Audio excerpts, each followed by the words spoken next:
Hi everyone, it is week 9. I am glad that you are still with me. Hang in there. We have only a few more chapters to go and then you are done. Congratulations, you are almost there. Hang in there. So chapter 9 is about staffing and maintenance, and I have an interesting story in regards to staffing and maintenance of a particular property. It doesn't really refer to the staffing part, more the maintenance issue. At one point in time, I had a fourplex and, 4 individual single family units and with 4 families living in them. And usually when I have multifamily dwellings or more than one family within close quarters of each other, I like to follow some guidelines, some certain rules that I put in place for myself as well as the tenants. The first one is no dogs, and it's not because I don't like dogs. Believe me, I do. I have 2 of my own. It's more having to do with the fact that not everybody likes dogs, and with dogs comes barking, unfortunately, and sometimes you can't control that. The second rule I like to put in place is no smoking.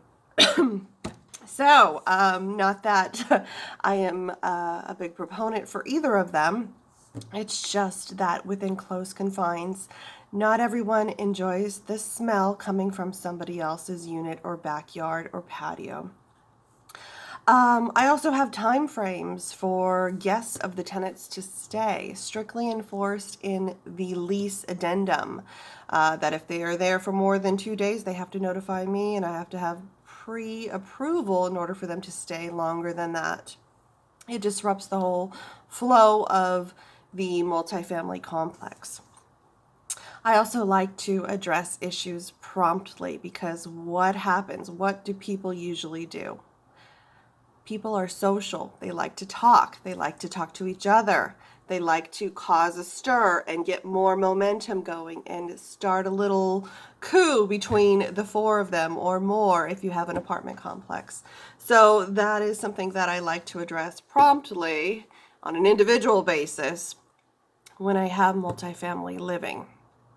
So I once had a fourplex where at this point, I didn't quite have all these rules in play for myself or for my tenants. The tenant was in the process of moving out and decided to press charges against me because one of the other tenants had a dog that liked to bark and kept them up all night and caused them irreparable damages by not getting any sleep, not being able to show up at work on time the next day, losing their job, having health and medical issues because of this, and it wasn't brought to my attention. So this all happened after the fact, after they were moving out, and needless to say, we ended up in court. And the ability to retain your records for any events, any maintenance, any issues that you've addressed, any emails, any correspondence, any text messages, phone calls that you are inputting on a daily basis into your property management software or in your notes or in your files for these individual tenants is really valuable when it comes to these type of hearings. Although most court cases do, unfortunately, in the state of California, tend to rule on the side of the tenant. The general laws in the state do give favor, I feel, a lot of property managers feel, to the tenants and not so much as the landlord or the property manager. And those were put in place because of basically people who didn't maintain properties, people that were slumlords. So these rules were all put in place to protect the tenants, and they do so. So we went to court and we provided all of our documentation. Unfortunately, the tenant did not have much because it was not brought to my attention. Once or twice in passing, once and maybe in an email, I addressed it with the tenant who had the dog. and I thought it was taken care of.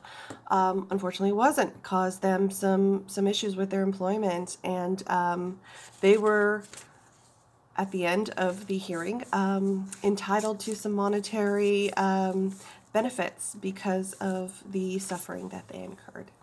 So I just wanted to provide you with this story that I had to show you that some ground rules and having a very full lease with multiple addendums for these kind of issues, especially if it's multifamily, can definitely benefit you in the long run.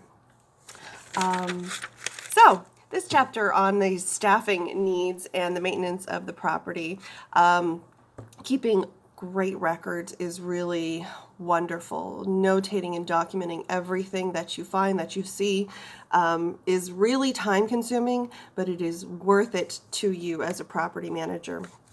Now, as far as staffing, it really depends on the needs of the property, whether it is a on-site staff that you need, if you need an on-site manager.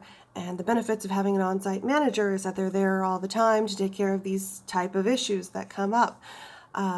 The benefits of being an off-site manager or a on-site manager, usually you get your rent paid for free, right? You take care of the property and you don't have to pay rent. That's one of the benefits of being an on-site manager. For multi-site, such as regional managers, you're basically managing multiple sites of management, of property management, whether that be commercial, industrial, residential.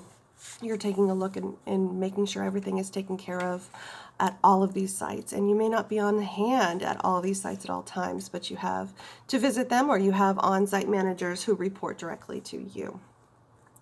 Contractors are different because you're basically contracting with them for a specific period of time or a specific job to complete for one of your properties.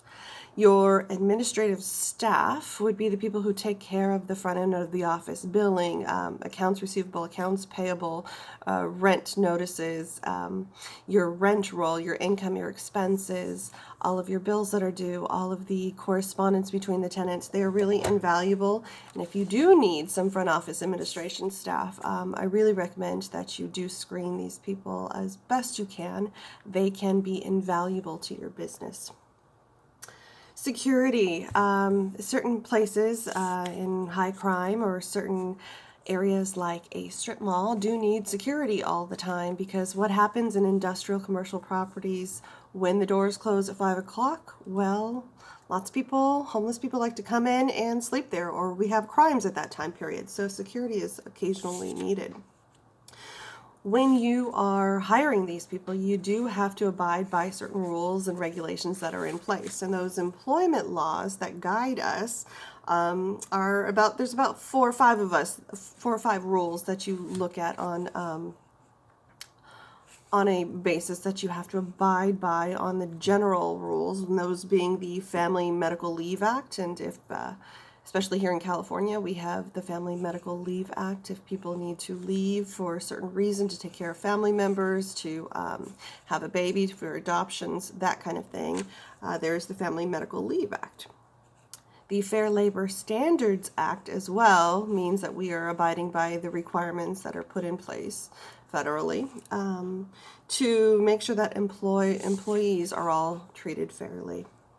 Civil Rights Act, of course, is something that everybody needs to abide by as an employer, as well as the American Disabilities Act, the ADA requirements that are put in place for not only our employees, but our tenants as well. So what happens if you have a tenant who is requiring let's say, a brace in their shower because they have a disability, or they have a need for a brace? Do you have to abide by their request due to the American Disabilities Act? Yes, you do. You do. You have to, within reason, allow them to install a shower brace or a railing in your shower, regardless whether or not it's going to mess up your beautiful granite tile or your marble stonework. You do have to allow them to do that within reason. And if they move out, do you have to allow them to take it with them if they can, and to repair the damages within reason? If it is not within reason, then you would basically leave it there. Maintenance of the property. This chapter also went over a big section of maintaining the property. And if I was out to that fourplex a little more often, I feel that I would have probably saw a little better of what was actually happening on a daily basis in that vicinity rather than occasionally. And unfortunately, at that time, I was working full time and couldn't get out there as often as I needed to. So that is why we have great standards in place for maintaining the property. The basic standards that we have is we have to take care of the property on a custodial basis, whether that be the janitorial, vacuuming, cleaning, dusting. If it is left up to the individual tenant, then it is up to them to do that. We also have to have preventive maintenance of the property. That means, changing out the filters in the heating HVAC system, changing any broken handles, tightening any screws, preventive maintenance for anything that could be basically a corrective maintenance in the future, meaning you have to fix it because something is broken, like fixing a washing machine or fixing a hinge that has come off the door. And then the last one would be construction. So if you have to upgrade, remodel, or build new, any type of construction, you do have to basically let your tenant know. And I like to give them some sort of a credit so they feel that they're being justified if they're having to live through a remodel or an upgrade or changing out of a carpets, refrigerators, appliances, flooring, that kind of thing. They have to be, I feel, compensated for the loss of utility for that particular item being lost during a certain amount of time. So it's good to have a maintenance plan as far it outlines what your goals are for these properties, whatever property you are maintaining, where you should go from here, and basically your timeline and your budget. And if tenants call and say, hey, I've lived with this awful tile flooring that has cracks and black grout for about 4 years, when is it going to be changed? Then you can go to your maintenance plan and say, hey, okay, so I'm looking at this property, and according to our maintenance plan, because you already have it in writing, this is where we plan on replacing this tile on this date. So the tenant has an idea in mind where your goals are basically the same as theirs when you plan on changing this out, and it gives them a time frame as far as when they are going to receive this additional benefit. So make sure you keep records of all of these changes. If you do maintain the property, you should schedule it and have reports on your maintenance, whether that be a work order, a purchase order, a completion order, maintenance log. All of those things should be documented in the folders online on the website for each property or in your property management software. It is really invaluable to the property management to document everything that goes on with the property, so you're not taken advantage of like I was at one point. So that's why I share these stories with you. When you do have a signed lease and you have a tenant coming in, let's say they're coming in and they're going to be moving in, when is that lease effective? Does anybody know? Is it effective as of the date of signing? It is not. It is effective when they effectively move into the property. That is when the property lease becomes effective. And that is basically around the time when you should be doing the walkthrough. Prior to their move-in, after the lease has been signed, you should do a walkthrough with each of your tenants to basically document any issues with the property before they move in, so they are noted and documented with the tenant as well as with you beforehand. You should have a form and you should have them sign and notate any issues with the property as you walk through with them. And take pictures. Please, please, please, please take pictures. You need to show exactly the condition if there's any issues associated with this property before they move in, and also after they move in. After their tenancy is up, you're going to have a walkthrough with them, and you're going to have them document any issues, same as you did before they moved in, write them down, and take pictures. So you have proper documentation, because really a photo is worth 1,000,000 words, not just 1,000 words. You can say, oh, there was a crack on the floorboard, or there was a ding in the refrigerator, but really the photo is going to show you the extent rather than that written notation of how far that ding or how far that crack has actually gone through. And the value associated with that should be taken into account with those photos. So I hope that helped. Please, please, please answer your essays and complete the 10 questions, and I will see you next week. Good luck.